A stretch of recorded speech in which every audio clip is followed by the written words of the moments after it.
Good morning. It is day 5 of our 0 to 10K challenge. It is January 6th. It is around 9 a.m., 9:03 a.m. And right now, we are working in the business.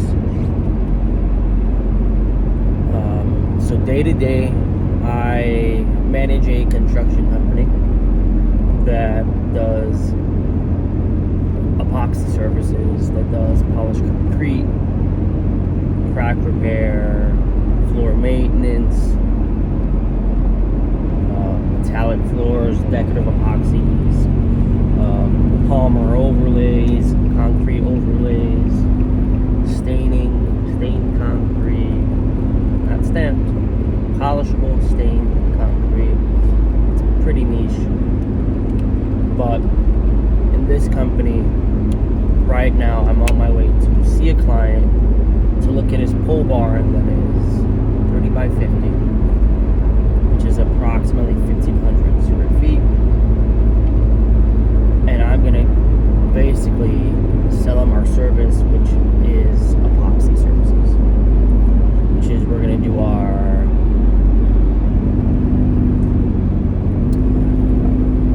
staple service, which is just our flake, grind, patch, base coat. I'm sorry about that, guys. This phone's gonna heat up. Grind, patch, base, and from that,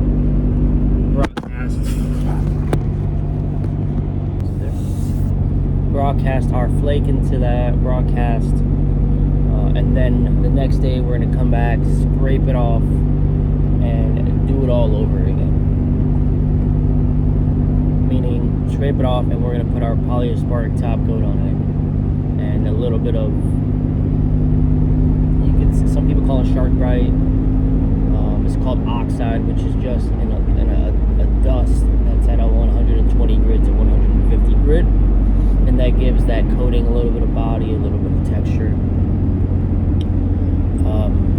I'm only kind of explaining the service because that's what we do day to day. I'm in the business to help grow it, to help double the income, double the revenue in this business, and there definitely are some ups and downs to this business. I'm doing about 300 to 400, maybe 200 to 300 garages a year. That's residentially, plus with the mix of some commercial work, you make around 1.2 million in the business. Do I see that? No. But what that means is we have to pull certain levers. So we found out that if we triple our marketing, which was great, we tripled the work, brought in maybe around $400,000 in just residential work, which is great, but it caused a lot of havoc in the business. So you basically find your plateaus and you find your coffin to sleep in if you don't resolve whatever's breaking your operation. You basically you deal with it until you can. And a lot of the issues we're having wasn't just, we went from maybe 1.5 crews to 3 crews, and doing maybe 1-2 garages, 2 to 3 garages a day, to maybe 4 or 5, and whatever work we thought we had, we didn't.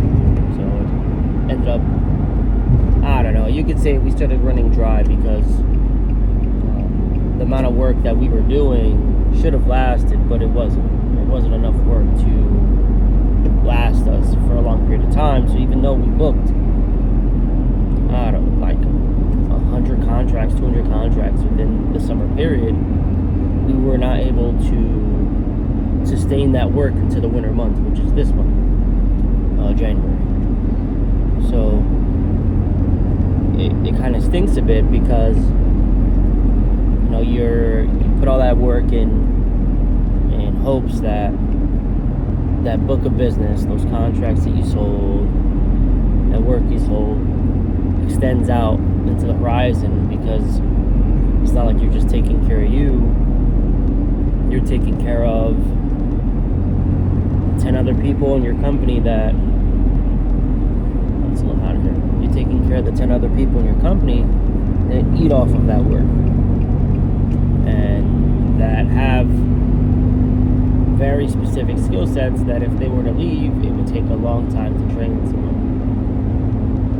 Hence, the issues of blue-collar work is, if you don't have a pipeline of work for your guys, they will be forced to leave because they need the income.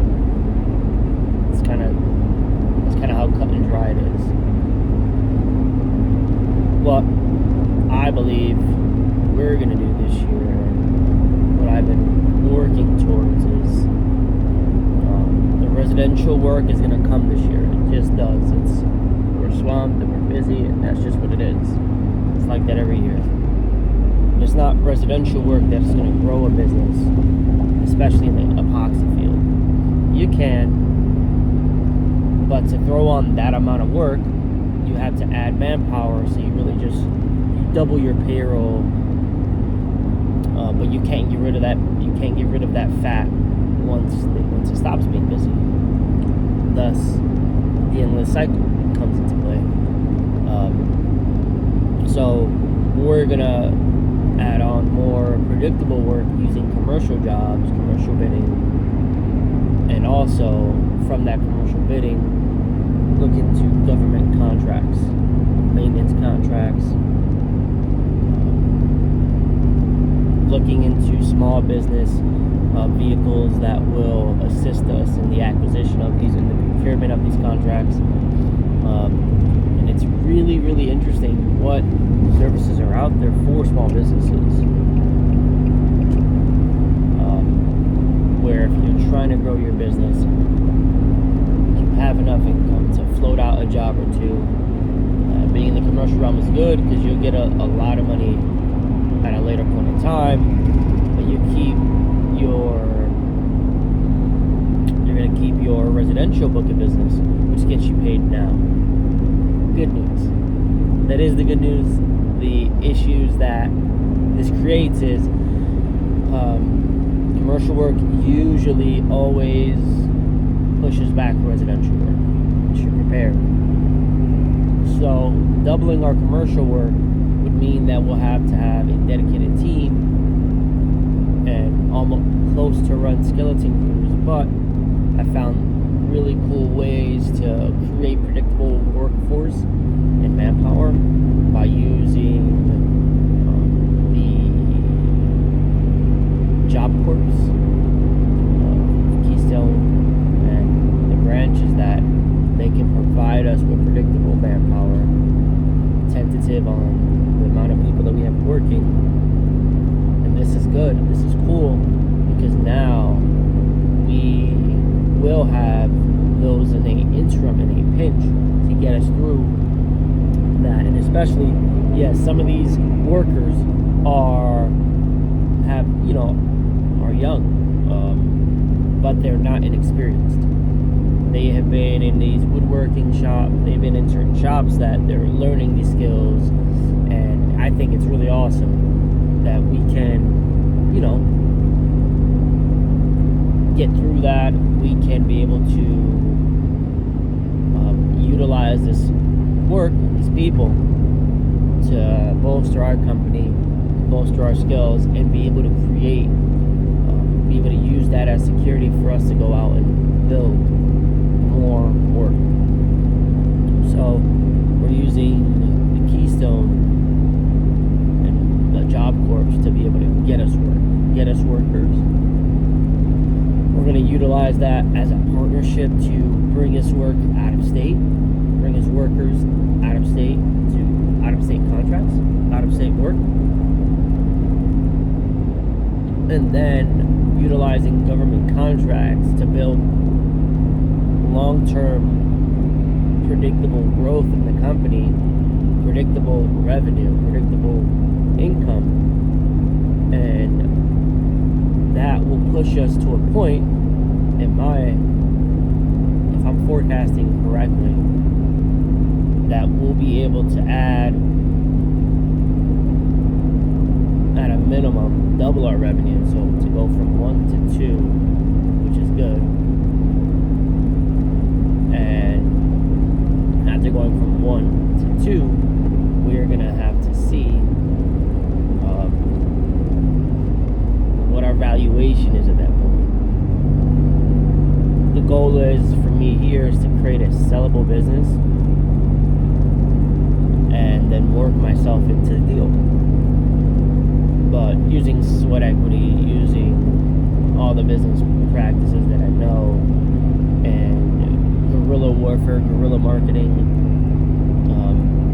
throwing crap at the wall and creating a machine, a monster, that getting the business income, let's say we got it to $5 million. At $5 million, we have now a way, a means to have accelerated growth, because you have a bigger pocketbook that you can dive into. So it's been beautiful. I'm meeting with a Apex coordinator today to look at government procurement of contracts, as well as meeting with others that are within this realm, shaking hands, Chamber of Commerce meetings, BNI meetings, and just looking to get one job a year for them. One job a year pays for that entire relationship. One job a year pays for that is more than worth his weight in gold. And extremely low expectations, but keeping it where these things will pay for themselves. And it's been, I've gotten a job or two from a BNI meeting, which is great. Blue collar work is amazing up here. The other caveat, if you did not know, is I have an extensive background in IT. I've cut my teeth in that field, learning, and it's great stuff. I wanted to do that originally up here, but it didn't work out with the time frames. It took a lot longer to get placement, and I had to figure something out immediately to grow. I couldn't do it any other way, to be honest. I did interview for a few jobs. They want the world, and they want to give you a sliver.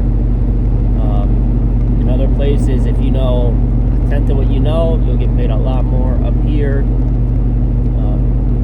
in the Pennsylvania region, you're not going to get paid. They're going to cut you down the middle, but you're going to have 10, 20 years of experience, and it's rather infuriating to have certain skills, but hey, it is what it is. It makes you get resourceful at what you have. And with that background in IT, I used that to get work yesterday and assist at an accounting firm that's in New Jersey. Hopefully, I hate using that word, but with the use of that and using that as a platform to create an income, create a revenue stream, I'm going to lean on that a little bit more and allow that to start creating an income, start creating a revenue stream for me, since I know that work. That's a part of my skill set, you could say. That skill set is what I've paid for in advance since 2020. I've been, around 2020 is when I started going balls deep. Probably even a little, it's around there. And that's a valid skill set that knows systems admin and Windows, Microsoft Word. And I have to just stay on this edge where these skills need to boil down to income. They can't just boil down to knowledge. And that's important because because if I can continue, as I continue keeping the focus on generating revenue, generating income, I believe something's gonna come out of it. Day 5, we are up $650 for the year, and this is good news. Again, I don't count any of my regular income, so my job income does not count. But anything outside of that will. Anything on my wife's side does not count. Only mine. This is gonna be fun. I have to continue to stay being creative. Today in here, I'm meeting with a client at, I think it's going to be around 10. Then I'm meeting with Apex at 1. It's really just going to be a lot of just running errands right now, meeting with clients, shaking hands, getting contracts, selling. And then at 1 o'clock, I'm going to meet with the business procurement team at Apex. After that, I have to meet with a contractor in, I think, Dallas, so that I can pick up a sample from some work that we're going to be doing there. Then I have to speak with a general contractor that works at a military air base, so that we can get a maintenance contract with them. They've reached out for it already, so we're gonna just be pricing and creating a service agreement and seeing how we can work together. Yeah. So this has been day 5 of 0 to 10K. Maybe this didn't have as many ideas. I did start the day with looking at creating a AI agent. It just stinks, because like I need money now, but I have to also plan for the future, right? So it's like with your time, you have to create money now with the skills you have, but also plan for the future. And it's something that of a teeter-totter that you can't forget your future while being in the present. And if you get so wrapped up in right now with this, you may lose track of some of the goals that you've set. So there's no point of letting one area be 1,000 times better if 90% of your life you abandon and you let that go to the wayside. So that's something that I've been thinking about. I think it's a rather interesting line of thoughts. And I think this is something that maybe, if you're listening, that you could ponder too, is how can you earn today but build for tomorrow? But what you're building for tomorrow may not be what you're doing today. It just happens that you have to eat today and you have to think about tomorrow. So it's kind of like that monster. It's not the end of the world. It's beautiful at the end of the day if you don't give up. I want to thank God for this day. I want to thank God that we're here, that we get to experience this beautiful new year in a way that we've never experienced it before. And this year, just about execution. This year is about planning to succeed. If you're not planning, what is it? If proper planning,